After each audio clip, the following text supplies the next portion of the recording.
He won every match between him and Humphrey, and I think there was another competition, was it Kiev or somewhere over in the Eastern Bloc, and he just went on a tear. So it's going to be interesting. And you know what? The very first match of the day, Coleman Scott, your #1 seed, wrestled. No, it was the second match. Yeah, he had a tough match. He wrestled Danny Mitchell. He lost the first period. He was losing the second. 12 seconds to go. He gets a point, tie it, and win. Same exact thing in the third period. 12 seconds to go. He scored with 12 seconds to go to tie it to take the, virtually take the lead. Here in 2013, he was 5th at the Ivan Urigan Grand Prix in Russia. Was Coleman Scott. Scott in the red, Reece Humphrey in the blue. They know each other very well. Reece, an accomplished Greco-Roman wrestler too. He actually says he has a style he calls Freco. Combination of freestyle and Greco, and he's got that, upper body twist to him where Coleman Scott's ducks, he's double legs, he's slick, and a little bit more of that John Smith cliche, but the John Smith Oklahoma State style. And you see him there, heavy hands trying to come forward after he gets Humphrey off balance. And it was Humphrey with a level change there. And I like Coleman Scott's stance. He's a little bit bent over at the knees. He bends himself over at the waist and kind of rolls his head down, almost a little bit more of a European style. Just fluid, kind of floats. Yes, kind of bounces, hops around on the mat. No score inside of a minute here in this first period with Humphrey and Scott.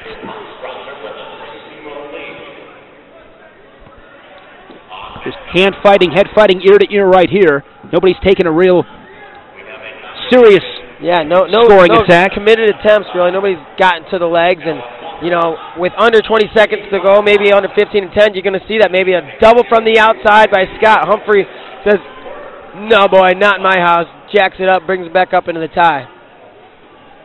Heavy hands by Coleman Scott right there. And we are at 20 seconds to go.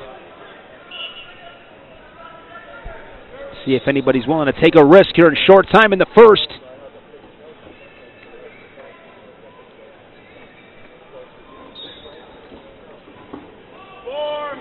Oh, Scott to the leg. Hit a single there. Yeah, he ran to it. But it was very well timed, but Humphrey immediately says, "Nuh-uh, I don't think so." Coleman Scott comes over, ball draw. Scott pulls it out and peeks back. He's going to sit here and take a look. And it's going to be blue. Reece Humphrey's going to get choice. I say he goes to his left side, Coleman's right leg. No, that's the first guy today I've seen do that. He goes to his own right side, Coleman's left. Almost everybody else goes to their own left side, their opponent's right leg. But obviously that's not going to be the case here. He's going to lower his level, get the lock, and stands behind Scott's rear standing. He's going to pressure forward. Coleman Scott trying to stay in bounds. Hands go out, and that's going to be it. And Coleman Scott kind of shrugs his shoulders, makes his way back to his corner, and now they're going to throw in the challenge break. We're going to do a challenge. Will Coleman accept? Yes, no.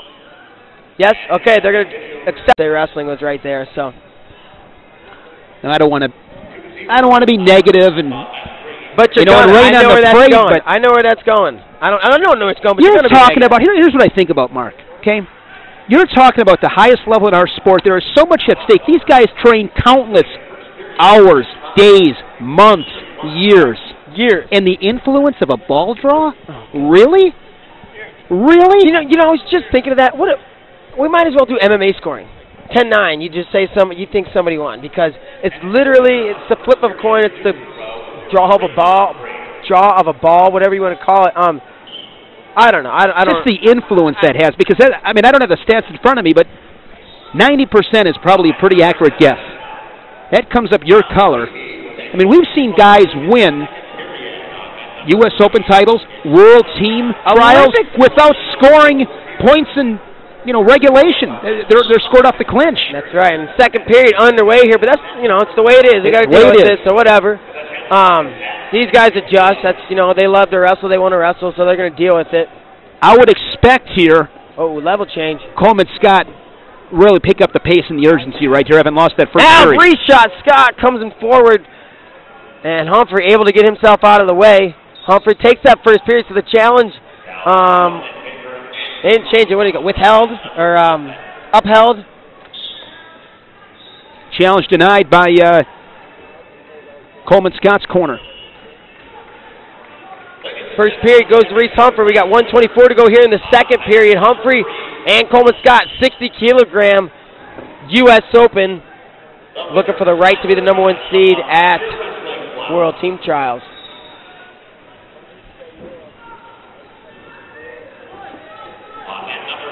And Tyler Graff just beat Logan Stever for third in 2 periods.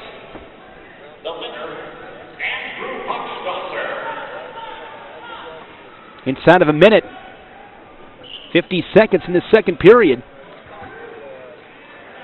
Not at 0, and again, nobody really, I mean, I've seen attempts and I've seen guys trying to get at it. They just have not been able to get to the legs or get the other guy too off balance or get him close enough to the edge or they're going to shove him out. You know, they're active. I mean, they're getting after it, you know, fighting for position and a lot of hand fighting, but nobody with big enough window to... There's a nice shot from Humphrey. Humphrey circles around, scores a takedown, a clean shot, clean finish, and he's going to go up 1-0, 20 seconds to go. Down on the ankles, now he's going to work up into a gut. 16 seconds. How about this? Power, precision, pride, punish, progress, push out, point, play-by-play, plentiful points, physical. 10 seconds to go. Scott coming forward, trying to get something going here. He gets Reece Humphrey off balance. 5 seconds. Humphrey hangs on. Reece Humphrey keeps position, is going to take this thing in 2 There's the backflip. And give us a backflip to boot.